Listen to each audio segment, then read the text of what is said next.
প্রিয় দর্শক, আসসালামু আলাইকুম। সাদাসিধে চালচলন, সাধারণ একজোড়া জুতা, কলারবিহীন জুব্বা, বাহ্যিক জৌলুসের লেশ মাত্র নেই, নেই অহংকারের গন্ধও। অথচ এই মানুষটা এমন উচ্চতার, যার খুতবা শুনতে লাখো মানুষ অপেক্ষায় থাকে, যার প্রতি শব্দে মিশে থাকে ইলম ও তাকওয়ার গভীরতা। তিনি জাতীয় মসজিদ বাইতুল মোকাররমের খতিব, মনোহরগঞ্জের গর্ব, কওমি অঙ্গনের উজ্জ্বল নক্ষত্র, মুফতি আব্দুল মালেক হাফিজাহুল্লাহ। এই মানুষটাকে নিয়ে যতই জানি ততই বিস্ময় হই, মুগ্ধ হই। এমন সরলতা, এমন নির্মলতা আজকের সময়ে বিরলই বলতে হয়।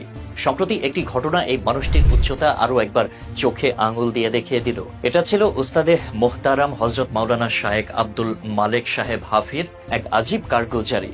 মার্চ ফর গুরুত্বপূর্ণ প্রোগ্রাম শেষে যখন সবাই গেস্টরা বিদায় নিয়ে চলে গেলেন, তখন হুজুর মঞ্চে একা বসেছিলেন। শরীরটাও ছিল বেশ ক্লান্ত, অসুস্থতাও অনুভব করছিলেন। পাশে কেউ নেই, অনুষ্ঠান আয়োজকরাও বিদায় নিয়েছেন।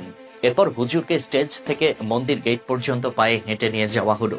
সেখান থেকে বাইতুল মোকাররমের উদ্দেশ্যে যাত্রার প্রস্তুতি। কিন্তু আশেপাশে কোনো গাড়ি নেই, একটা রিকশাও পর্যন্ত পাওয়া যাচ্ছে না। অনেক খোঁজাখুঁজির পর অবশেষে একটি ছোট ভ্যান পাওয়া গেল।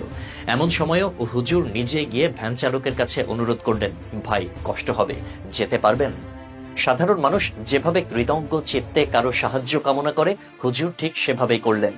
অবাক করার মতো দৃশ্য, যিনি লাখো মানুষের ইমাম, যিনি দেশের সবচেয়ে বড় মসজিদের খতিব, তিনি কতটা বিনয়ী হলে নিজেই গিয়ে চালকের কাছে এমনভাবে অনুরোধ করতে পারেন।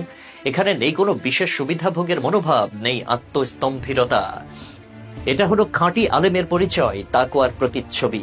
অবশেষে সেই ভ্যানেই হুজুর কাকরাইল মসজিদে পৌঁছালেন। এই দৃশ্য যারা দেখেছেন তাদের চোখ ভিজে এসেছে। হুজুরের এই সরলতা, বিনয়, দুনিয়া বিমুখতা আর আল্লাহর ওপর ভরসা, সবই আমাদের জন্য এক অনুপম শিক্ষার উৎস। আজ যখন সমাজের অনেকে পদ, সম্মান আর ক্ষমতার মোহে নিজেকে উচ্চ মনে করেন, তখন মুফতি আব্দুল মালেক হাফিজাহুল্লাহর এই নম্রতা আমাদের নতুন করে ভাবায়। সত্যি বড় মানুষ তাকেই বলে, যার চরিত্র বড়, যার বিনয় বড়। মুফতি আব্দুল মালেক হাফিজাহুল্লাহ আমাদের দেখিয়ে দিলেন, মর্যাদা মানে বাহ্যিক চাকচিক্য নয়, বরং অন্তরের তাকওয়া ও বিনয়ের মাধ্যমে পাওয়া শ্রেষ্ঠত্বই আসল মর্যাদা। আমরা যারা তার অনুসারী, তার কথা শুনে ইলম অর্জনের চেষ্টা করি, আমাদেরও উচিত এই নম্রতা ও সরলতার গুণগুলো নিজেদের জীবনে ধারণ করা। আরেকটি বিষয় না বললেই নয়, হুজুর যখন সাধারণ মানুষের মতো ভ্যানে বসে বাইতুল মোকাররম গেটে আসেন, আমাদের আসুন্নাহ ফাউন্ডেশনের স্বেচ্ছাসেবকরা দৌড়ে হুজুরের সাথে বাইতুল মোকাররম গেটে আসেন। হুজুর ভ্যান থেকে নামলেন, এরপর পকেট থেকে টাকার একটা খাম বের করে ভ্যান চালকের হাতে দিয়ে আস্তে করে বললেন, ভাই, এগুলো আমাদের পক্ষ থেকে আপনাকে হাদিয়া।